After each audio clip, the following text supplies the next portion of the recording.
not just in terms of accessibility, not just in terms of cost, but also the formats and the modality that the text is available for the students. And a lot of the students said they really appreciated this. I have a high number of students with accommodations in my classes, and this helps me help them. It's also compatible with my learning management system, which happens to be, I use Blackboard Ultra. I've used other systems in the past, like Canvas. But the nice thing is that if you download the units as a PDF and then upload it into our learning management system, it's right there in every unit that the students are using. So literally they'll have the assignment that they're working on, and right underneath it is the text. So they can't complain and sort of say, I couldn't find the place in the text. It's also eminently portable. This is huge, as we've all found with campuses either closing and sending students home, or, you know, snow days where I live are a real factor, and you don't want students separated from their textbooks. So if they download the text onto their device, they literally have it with them no matter where they go, even if Wi-Fi is not great. The big factor for me was the student engagement factor, and that's what I'm going to focus on today. And one of the ways to leverage student engagement is through what pedagogy scholars call social annotation. That's just a fancy word for sort of saying students jump onto a text as a group and annotate it. You can do this either physically in the classroom through grouping them, but because we're in a digital world, why not use tools like Hypothesis, which is built into LibreText's website, which is wonderful. We had a trial of it in our institution where it was also, you could add it onto Blackboard. Unfortunately, the tech department here decided to discontinue Hypothesis. However, there are alternatives out there, such as Perusal, where you can upload your materials on that site, and students can hop in and annotate as a group. So it's the equivalent of basically creating one big giant Google Doc where they can join the group and everybody can layer their comments. So things to consider, no matter what discipline you're in, and having created sources now for, I guess, going on 3rd year, what kind of texts do you want for your course? All right. Are you thinking in terms of, I need my own textbook? Or maybe you already have a textbook, but you need more exercise or problem sets for students to work through. Maybe you need some innovative assignments, right, to sort of motivate them. And you want a more permanent place to post them than just on your LMS. Or in my case, I've been doing an awful lot of primary texts with materials that help the students understand those primary texts. So a primary text is just a text written in the period that a person lived. It can be, you know, what we would think of as a letter, a diary, a novel, a government document, anything of that sort. The problem is that a lot of these texts, even when they're translated into English, are kind of hard to penetrate and make sense of. So introductions are key, as are sort of targeted reading questions to sort of help students approach those texts in the right way and sort of excite them about getting into those texts and extracting meaning from them. So that is a lot of what I've done, and we'll take a quick peek at that in a minute.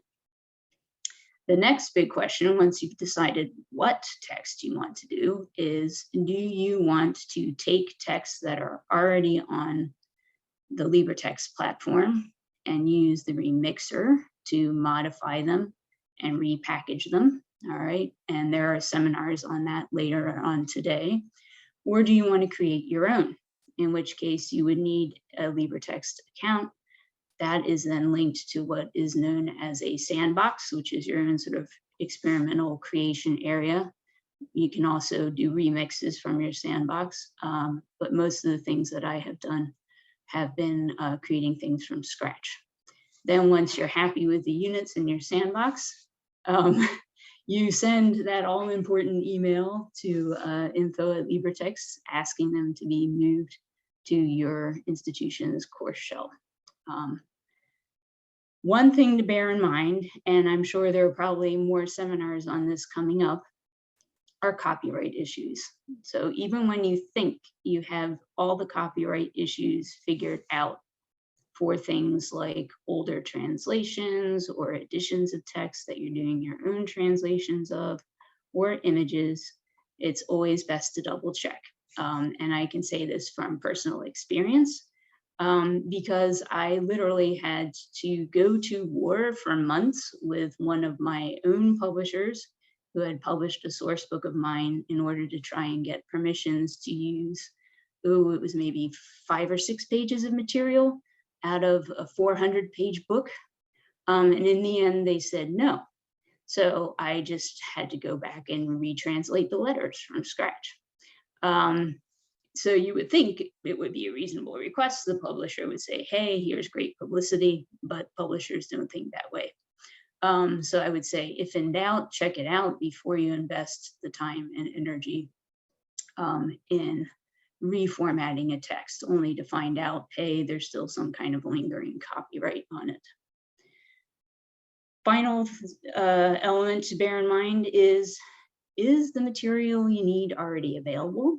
I would advise checking the different LibreText humanities libraries and other open access resource websites that we can talk about, like Project Gutenberg, and there are tons of other places. Or do you actually need to create or adapt it yourself? The answer will probably be a blend of both. All right, other questions to consider. Is it better to do a few texts right at first, knowing how much time and/or energy you have left to develop things, and then build on those on following semesters? That's what I did in most instances, right? Pilot a few texts, get student feedback in response to them, go back in, re-edit, and then republish. Then there's the question of, do you want to do this all on your own, right? Because maybe you just want to do a few short things and you want to do it your way, right? Or do you want to team with other colleagues on your level, which I have done this past year? Or do you want to get student researchers involved in it? If you want student buy-in, wouldn't it be useful to have the student perspective? And that's what I've done for several summers running. I've involved teams of student researchers in helping me create and annotate and publish these texts for consumption by students at the same institution. So that's helped me really sort of see things from the viewpoint of the student experience and what they need when they are navigating a text. The next step, once you've edited and published your text, is to think about how you can get students in your classroom also involved in this loop, either through that social annotation, through hypothesis or perusal, or you can even do it if you haven't published a text yet by putting a version of it on a Google Doc and having them comment on it that way. There are various ways, asking students to act as discussion leaders and come up with reading questions, and then with their permission, incorporating them into the edited version of the text, having a group of students work on the introduction to a text, etc. There are many ways to kind of do that. Why do that? Because in the courses that I teach, the transparency about how texts are edited and translated and how that affects the meaning of the text and what you as a reader get out of that text is crucial. All right, I teach courses that are essentially a blend of history, literature, philosophy, and art, all from a period, all sort of packaged into one. So you're having to help students navigate a bewildering range of texts, both visual and written, right? And how do we decode these texts, right, as readers and as users. Once you kind of open the door to the back room and show them this is how the materials that you're reading, how did they get packaged the way they're packaged, it's an eye-opener for students, right? And they approach text in a much more critical and different way. So this is just a picture from the book of The City of Ladies by Christine de Pizan. And she's a key example of someone who took texts about women, right, in the late medieval, early Renaissance period, and completely subverted them by reinterpreting them and repackaging them. So I use that as a kind of a metaphor for what it is that we're doing in our classroom. So you'll notice she's there in the corner, sort of reading her book, and the three ladies in front of her are the three virtues, but then she's also, with the assistance of other people, literally kind of building her city, her defense of women. And why that image of women? Well, it's because one of the courses that I created was Reclaiming the Classics for a Diverse and Global World. And I created it partly because I teach at a small liberal arts, Catholic, and traditionally women's college. I somewhat jokingly refer to it as the campus of Amazons across from Notre Dame. It has its own sort of atmosphere and its own vibe. And traditionally, I had always taught at co-ed institutions. So for me, it was a bit of a learning curve the first couple of years that I was there. But now I sort of cherish that atmosphere and the sort of open discussions that one can have at that kind of institution. So why rework this course? It basically was a classics, great books course from the Western civilization sort of model. But as a department, we were trying to broaden, not abandon the baby with the bathwater, right? But take that Western civilization model and broaden it outward to incorporate the kinds of global history that are being done now. So the shift in emphasis was keeping many of the same texts, but changing how students approach them by resituating them in a wider context, specifically focusing on the diversity of cultures and the sort of exchange, the polyphony between them in the ancient Mediterranean world, while also asking, why do we still read these texts today? Why do they still matter to us? All right, so how did this work? As part of the work of sort of reinterpretation and querying existing translations and editions of texts, I deliberately paired an ancient text with a modern reinterpretation of it, particularly in the beginning of the course. So we read Euripides's Medea, but we also read reinterpretations of Medea by Black playwrights in a book called Black Medea, published by Cambria Press. We read Lysistrata, which is a rather bawdy Greek play about women going on a sex strike to stop war. But we also looked at Spike Lee's reinterpretation of that in the film Chirac. We read The Odyssey, an edition of which I created with my student team for the course on LibreText, but we also read Atwood's retelling of that story from Penelope, the main female character's perspective. And I also showed students other open access resource texts as models to show how electronic texts and editions have evolved over time, right? And the differences and the choices that one makes when repackaging a text for different audiences. So there's a list of them there. There are tons more out there, and those are just some examples. The Ancient History Sourcebook at Fordham, I would say, is one of the older ones, right? And it's really kind of showing its age. It's very basic, very bare bones, not a lot of apparatus there for the reader. Some of the other ones are geared more towards classics majors rather than students taking an intro course. And poetryandtranslation.org is more for the general reader, I would say. But interestingly enough, the translations have almost no footnotes or introduction to help introduce the reader to the text, which most students need. All right, so as part of this open approach to texts, the increased access to seeing how texts are packaged also helped students access social capital. And by that, I mean, through the act of social annotation, students realized that they could act as active interrogators of the text, as active readers, and reinterpret that text within the bounds of reason, right, in creative ways.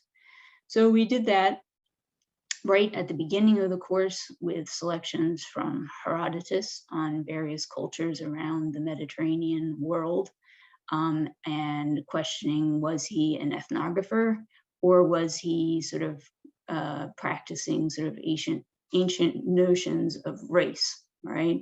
So essentially, is Herodotus acting when he's evaluating cultures in a way that we would describe as racist, or is he using different sets of criterion from his time, right, and evaluating people and how civilized, in quotes, they are? So, for example, his portrait of Ethiopia is very positive. He views them as sort of godlike people, right? Whereas his approach to Persia is much more negative, because, of course, Persia is a traditional enemy of the Greeks at this point. Then I introduced students to fully edited and translated texts with critical introductions, footnotes, and everything else, so they could see what one of those looked like. That's with the Odyssey. Then I made them once again engage actively with the text by interpreting and presenting on various texts from Ovid for the class. So they had to describe what was going on in that text and then sort of put it in a modern reinterpretation, a modern sort of paraphrase. They also did reenactments and reinterpretations. So Plato's Symposium, they had to give speeches of the various characters and then put them in modern language as well. They also had assessments that forced them to think about how would you teach this text depending on what kind of audience you were teaching that text to. So if you were teaching to a book club, or to a art class, or to a theater group, or to a elementary student group, or to an AP Comp and Lit group, how would that change how you approached a particular text? That was the teach to learn assignment, and they actually had to draft a lesson plan complete with, like, how would I assess students? How could I tell they got the text, right? And then there was another assignment where they had to then creatively reinterpret texts. How would you get students to do that, right? So after reading Ovid's Heroides, which are taking myths and turning them into letter exchanges, most of them by women, sort of speaking to the men that they had encountered and who had done them wrong, right? That was Ovid's own creative reinterpretation. How could you do the same with a classic text? So, for example, retelling the Odyssey from the viewpoint of one of the minor characters would be an example of that. And then their final sort of capstone project was looking at a modern reinterpretation of one ancient text. And there were plenty of standouts, but in particular, one student who had to move back to California in the middle of the COVID pandemic to be with her family did a really incredible website looking at the original version of the Euripides' Medea compared to Luis Alfaro's Mojada. And it really sort of resonated with her as a Hispanic American in time of COVID and waves of anti-immigrant sentiment and everything else. And for her, it really, she realized the power of classical texts and the reinterpretation of them. Alfaro reset Medea as an immigrant coming across the border into the US and the sort of horrible sort of choices that she's forced to make as the result of discrimination. So that was a really powerful student assignment that emerged from it. Some other takeaway points that students realized they got from the class is that the images that go with editions really matter. We deliberately chose images that highlighted the diversity and mobility of the ancient world, and the sort of dialogue between cultures around the Mediterranean and the mutual influences there. The play Lysistrata, which was all about protest, really resonated, as did the film Chirac, with students experiencing and seeing on the news waves of protest all around the country, sparked by Black Lives Matter and also the COVID pandemic. They were also really fascinated by some units we did on the importance of how you curate museum displays, right? The way that ancient materials have been sort of presented as very bleached white statues, versus the reality that they were painted very often in different skin tone, and some of the other artwork that really hasn't been highlighted until quite recently from all around the Mediterranean, showing the sort of mix of cultures and ethnicities. A lot of our texts also deliberately tackled the issues of slavery and inequality, which were rampant all around the ancient Mediterranean world. And we looked at the problem of the way that outsiders or foreigners were treated in many Greek city-states, and also the persistence of slavery, based normally on social economic status, but sometimes on other factors. And if you're reading heavy doses of Ovid, he is also deeply problematic in the Me Too era. So we looked at Donna Zuckerberg's book on not just all white men, right? Where she discusses the ways in which Ovid and other classical authors have been used by various trolls and predatory groups online to sort of justify harassment and stalking and sexual assault. And how then do you teach these kind of texts, right? If they're being appropriated by deeply problematic groups and attitudes. But I would say the big takeaway is the power of this access to cultural capital, right? Once students read these texts that are very often invoked by people in social discourse, they realize that that text can speak to them too, and it gives them a language in order to be able to talk with other people that gives them social capital, right? The power of education and access to cultural heritage is huge in this country. You can take this principle and apply it to other courses. I'm not going to go into detail about these other units. You're welcome to ask questions about them if you like. But I also teach a course called Infamous, in parentheses, Women, about the myths and legends that get built up around certain historical women. And I created a whole bunch of units for that. I am in the process of creating a new course on the worlds of Islam, which is going to focus on Islamic culture around the globe in different periods of time.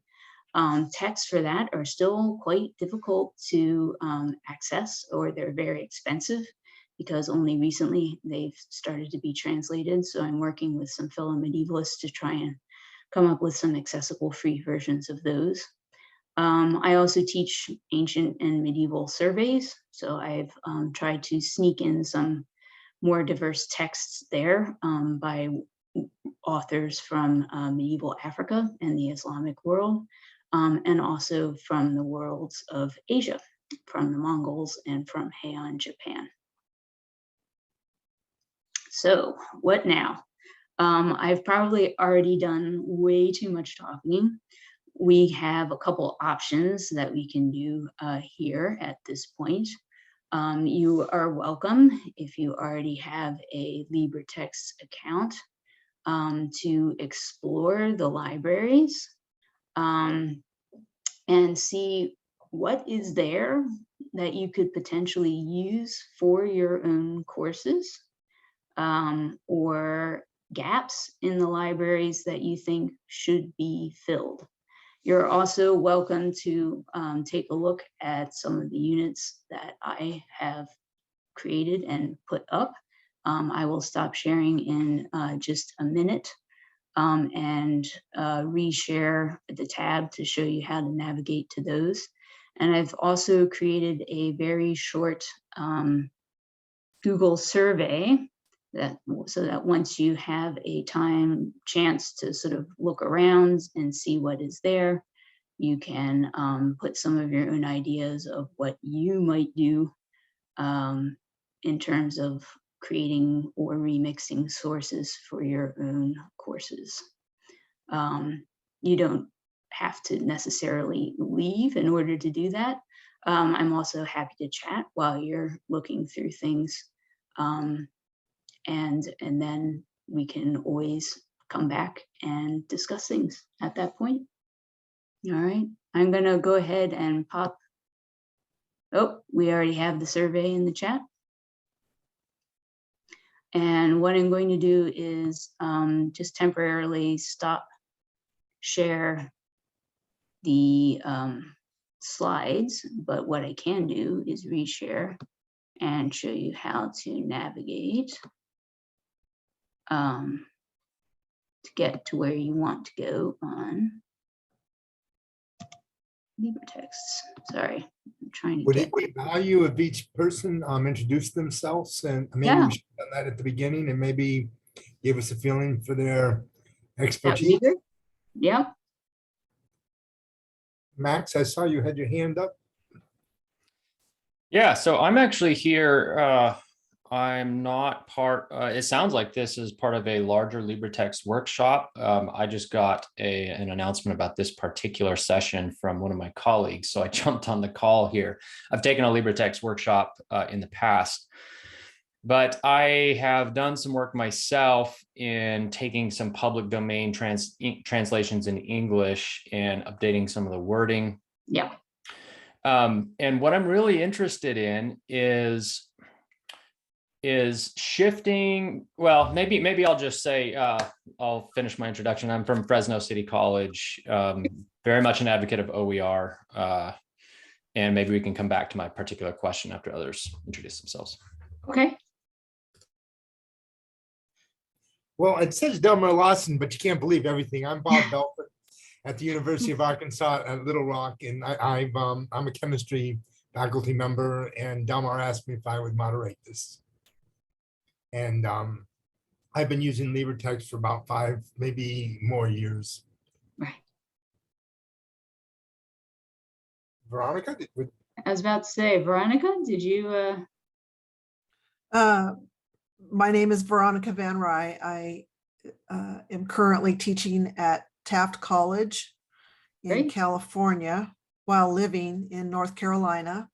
So online education is really good for me. I've not used LibreText. I'm trying to find, I have OER for all of the courses I teach, for the intro to sociology, diversity, social problems. The one I'm struggling with is gender roles. And I did look, and there's like 4 kind of texts, but most of the stuff I find is specific to women's studies. And I need to include a masculinity piece in there for it to fit all of the needs that I have. So I'm thinking I might have to get better at LibreText and learn how to pull things from different places. What was that? It's called rework or Remixer. Remixer, Yeah, that's it. remixer, yeah. I might have to mix some. Well, that's the fun part, you know, you get to basically kind of take pieces from here and there and then create your own textbook, right? But As a group, it would be great. I've noticed that in gender studies materials, right? And that there a lot, unless they're very new books, right? A lot do not have, and they should have, you know, units on masculinities, right? And gender fluidity and all the rest. I mean, I teach a lot of courses that also cross over into the gender and women's studies department at my institution. And sometimes it can be hard to find good material, particularly for historical periods, right? Like if you're not studying the present, right? Correct. So in your courses, you mentioned you needed good textbook material on masculinities. Are they focused on the present, or is it like a historical survey, or? It's a little bit of both. Okay. It's Oh. an undergraduate course, so it's a broad introduction to gender roles. Great. Yeah. Lisa? Hi, sorry, I'm not camera ready. Hey, been there. I'm on sabbatical. That's my excuse for everything. I teach at College of the Desert, which is a community college in inland Southern California.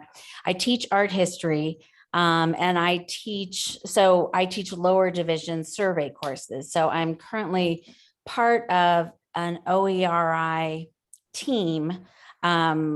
We just submitted our draft, I suppose, of a revised textbook for the first part of a 2-part art history survey. That's a standard model at institutions around the country. Some do 3, but and so I've been learning how to use LibreText, but still in a very limited way. The team leader, she knows a lot more than I do. But I also now, for the remainder of my sabbatical, I need to get going and get all of my courses set up with OER materials so that I don't get in trouble for using copyrighted images. And I really haven't used a lot of primary sources so far.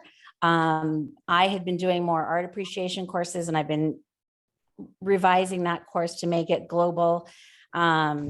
But I want to up the rigor in my survey courses without losing my students, because many of them are taking the class just for gen ed requirements. So I was excited to see this topic, so that we just, I have to be realistic about what my students will be willing to do without dropping my class in this age of diminished enrollments. But I think, I don't know, they're excited to learn about global art history. And so there's a lot of fun opportunity for engagement. So that's what I'm doing. Well, and I'm delighted to hear. Sorry to sort of complain about the art history textbook in my own class, but I'm sure you're familiar with the. Oh, of course. Right? It's like you want one with lots of beautiful pictures. Yes. Then that comes with a steep price tag. So thank you for stepping in and Yes. filling that gap. Oh, it's so important. I mean, yes, of course you want the best quality reproductions, and that used to be a solid, you used to be able to make a solid case for that, but it really depends on who your students are and how much the publishers have monopolized the field. So the timing worked out well in terms of my sabbatical and, the general movement towards adopting OERs and also making content more inclusive.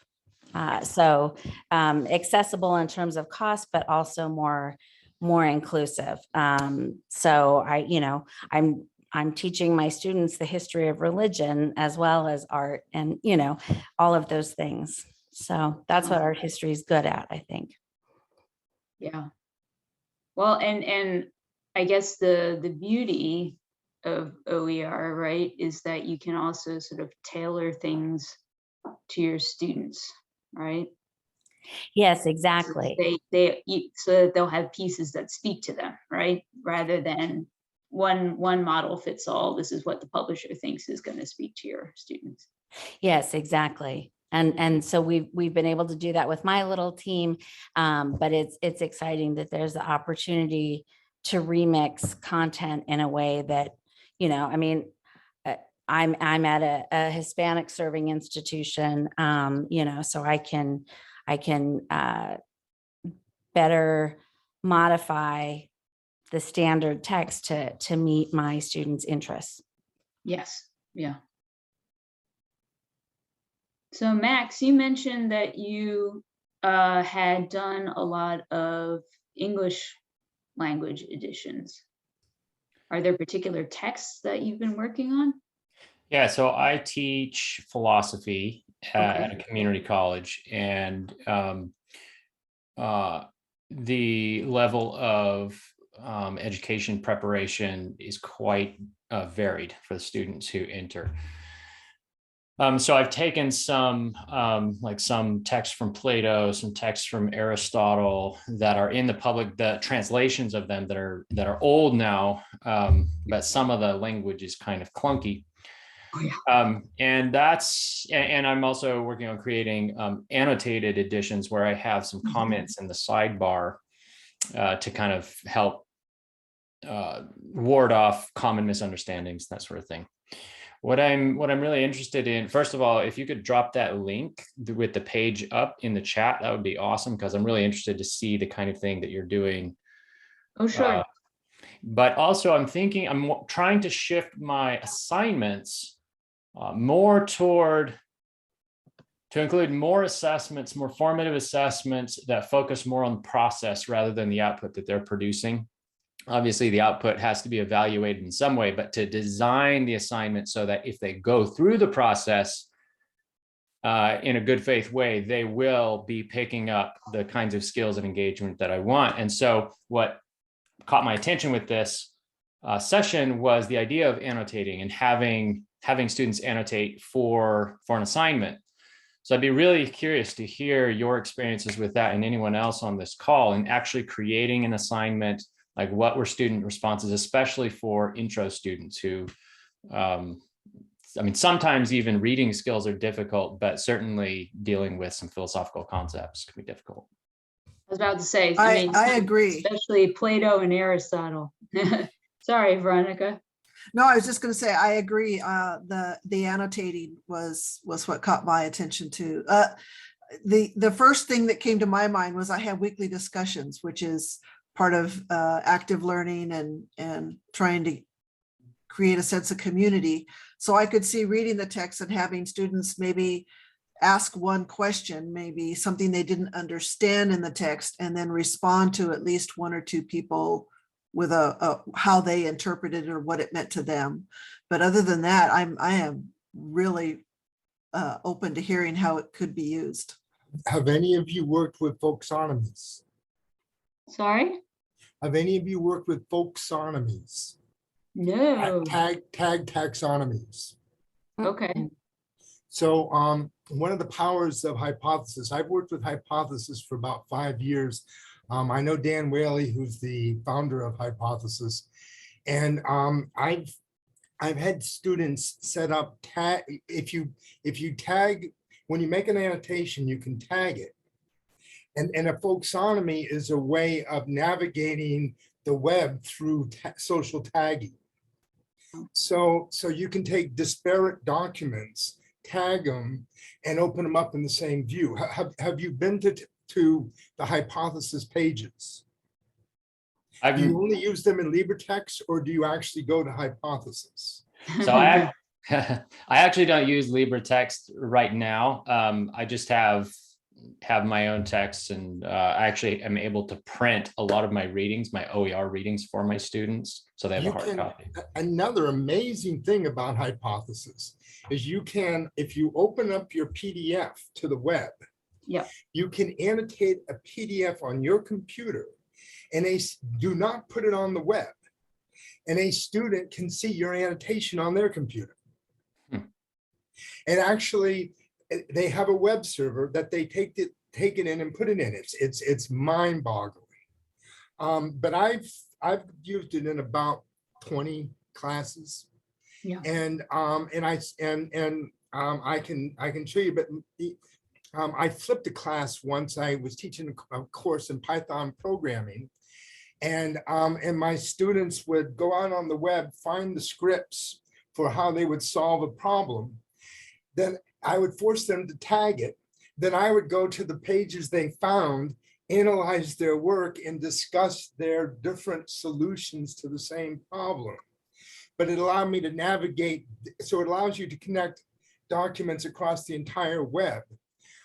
At one point, I had also embedded into LibreText pages the ability to aggregate the tags, but I've quit doing that because it's just as easy to go to Hypothesis themselves. I can very quickly demo this if you want, but I don't, that's up to you guys. I'd be kind of curious, actually. If we have time, I'd love to. Yeah. Yeah. Well, let me share my screen then. Yeah, let me stop sharing here. Okay. And to make sure that, I don't get Delmar upset with me. I'm not Delmar, I'm Bob Belford, the University of Arkansas at Little Rock.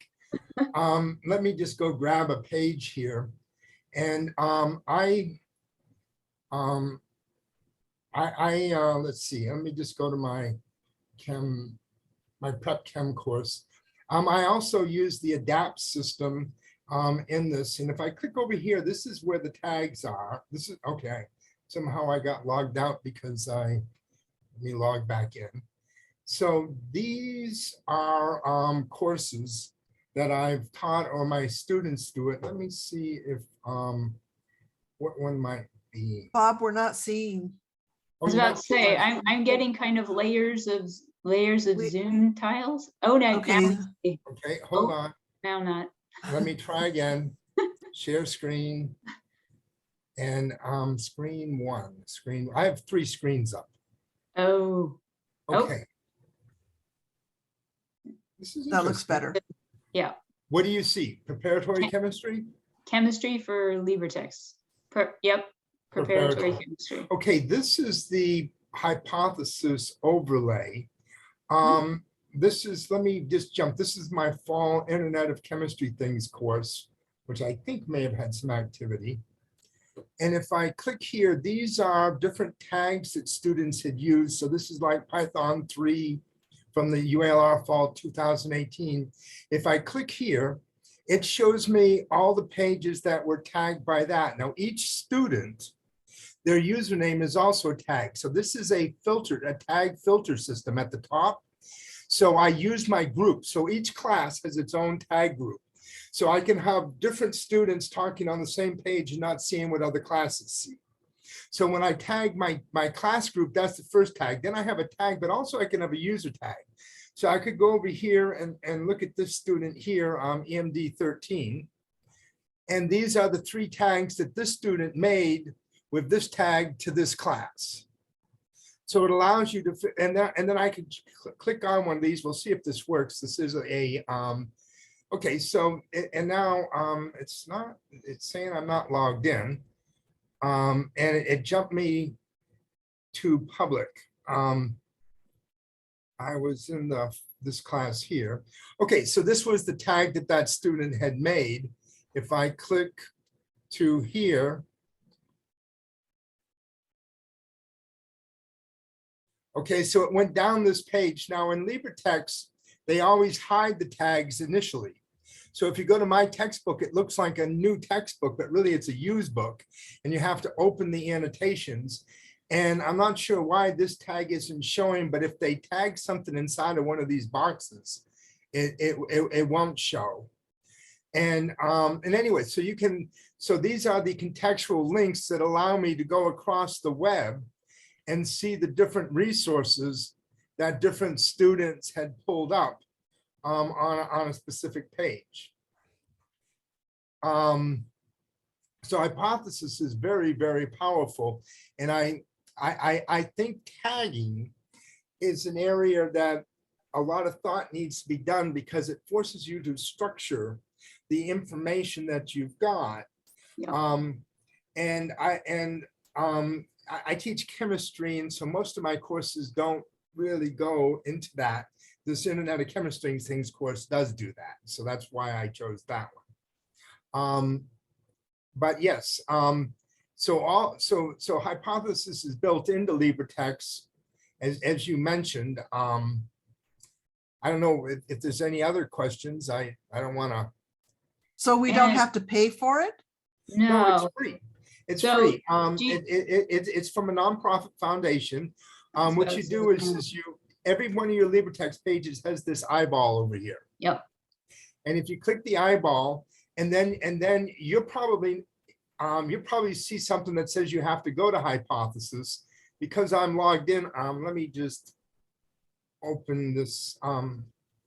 Let me back up 1 second and go to bookshelf. I have another question. Yes. How do you spell what you said, folksonomy? What? I've never even Okay. heard of that word. Okay, and what it is it's a taxonomy of the folks. Gotcha. So it's FOLK folksonomy, except I think there's with an M. So folksonomy is a user-generated system of classifying and organizing online content into different categories using the metadata such as electronic tags. Thank you. And yes, it's yeah, I didn't make it up. But so like here's my general chemistry book, and I have no idea, but if I go to here, let me just try here. So somehow it's kicking me off. I'm not sure why. Okay, so I have 790 annotations across my classes here. And no, I don't. I'm lying. This is just me. I have made 790 annotations. I'm not in my class. I accidentally hit my username. Okay, and let's see, is there a 1402? Okay, so here's a, whoops, that's a faculty list. What was I, okay. So you can basically, once you're in hypothesis, you can create your own little like reading or annotating group. Yes, You- yes, You yes. can it's do very- that for like each of your classes, right? So. Yeah. each Yeah, all class you do gonna is you have its scroll own down to the little, very like, chat. bottom. You scroll to the very bottom and you click new group. Yep. It's as simple as that.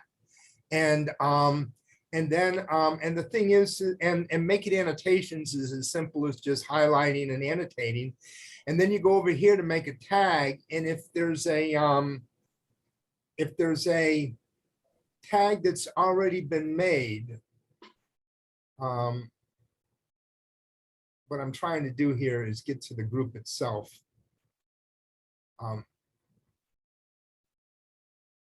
My current class, okay, let me just go to, okay, this may have some view group activity.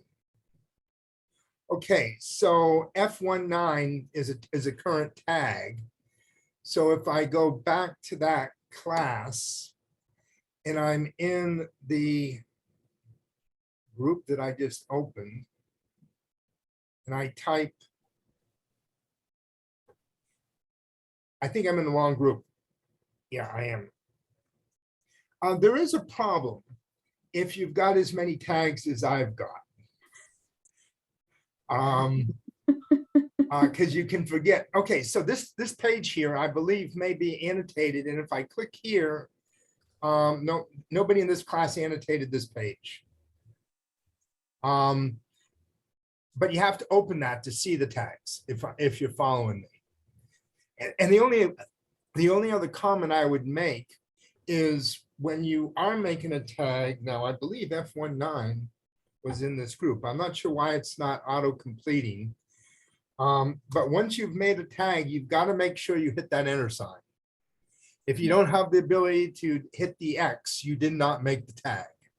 More than once I thought I made a tag, but I never hit the enter sign. Yeah. But yes, And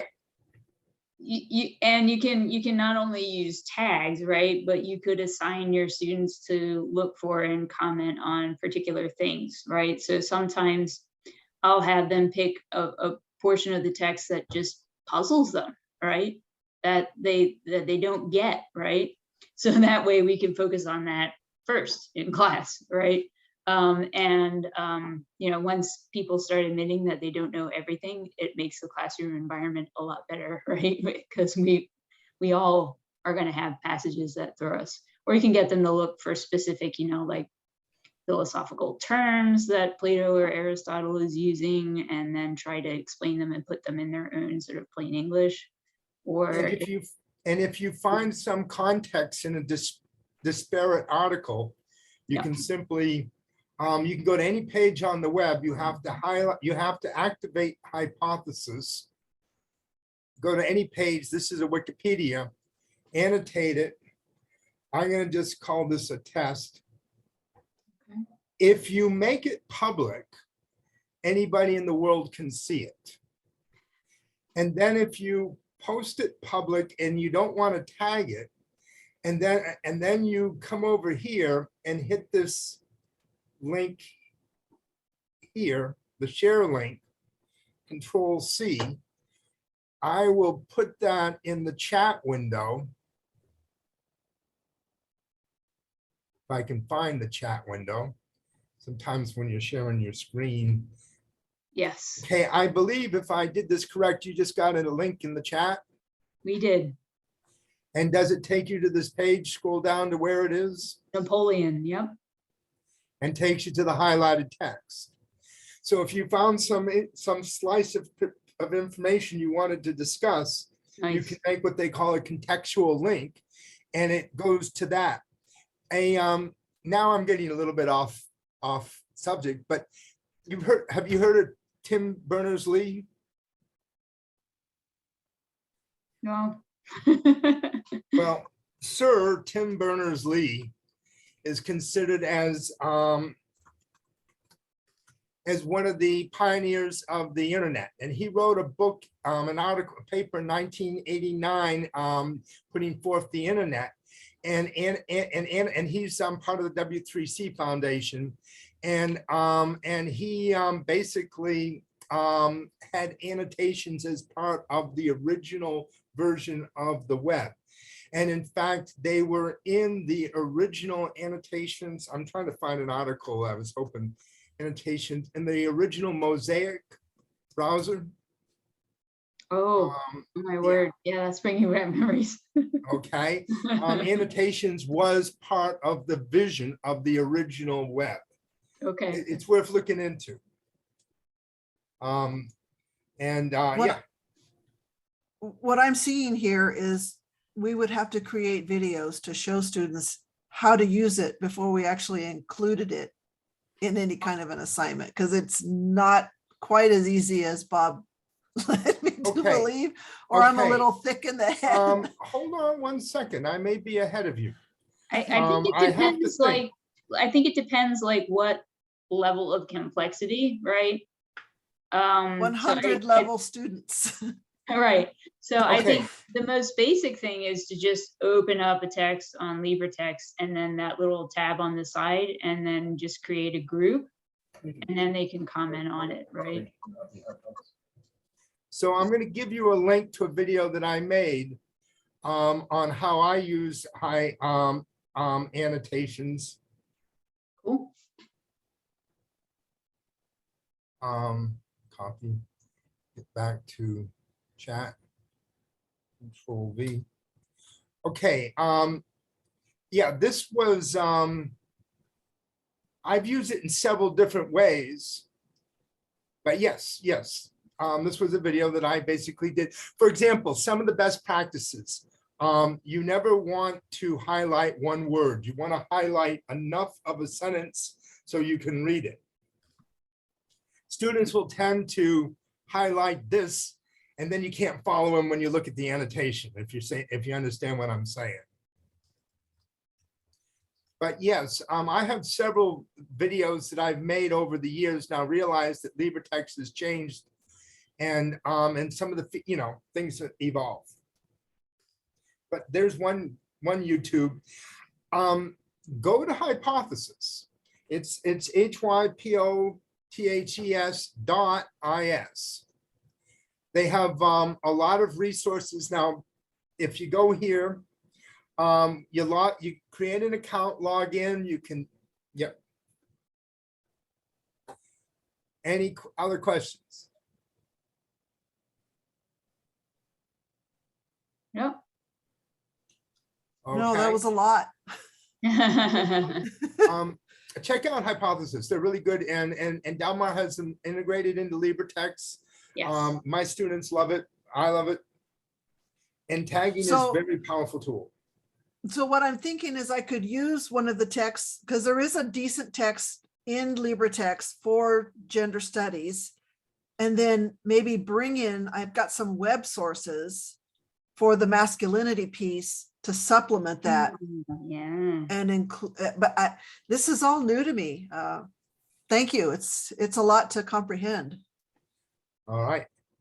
Well, that's an exciting possibility for your course.